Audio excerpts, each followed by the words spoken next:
ذر غفاری رضی اللہ تعالیٰ عنہ اپنے خادم سے کہنے لگے کہ مجھے پتہ چلا ہے یہاں فلاں جگہ کچھ غریب لوگ آئے ہیں، تو اس طرح کرنا، جو اچھا اونٹ ہے نا میرے اونٹوں میں سے اچھا اونٹ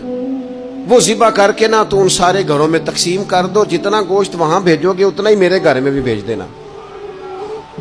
آپ کا وہ خادم کہتا ہے میں نے اپنی سمجھ کے مطابق اچھا اونٹ ذبح کر کے گوشت بنا کے میں نے بانٹا، اور میں نے اس طرح کیا کہ وہ حضرت ابو ذر غفاری کے گھر بھی اتنا ہی گوشت بھیجا جتنا تمام غربا کے ہاں میں نے بانٹا تھا۔ شام کو جناب ابو ذر غفاری اپنے اونٹوں کے باڑے میں آئے جہاں باندھا کرتے تھے اپنی حویلی میں، تو آ کے دیکھا کہ وہ سرخ بہترین اونٹ جو سب سے بہترین تھا وہ تو کھڑا ہے۔ تو آپ اپنے خادم سے کہنے لگے میں نے تمہیں کہا تھا جو سب سے اچھا ہے اس کو ذبح کرنا، تو وہ کہنے لگا حضور وہ باقیوں میں سے سب سے اچھا تھا،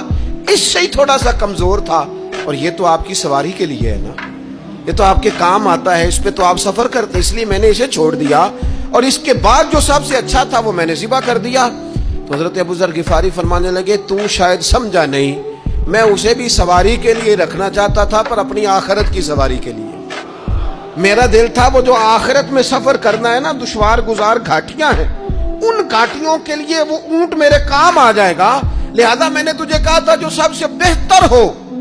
وہ دے دینا تاکہ ذرا میری آخرت کی سواری بن جائے۔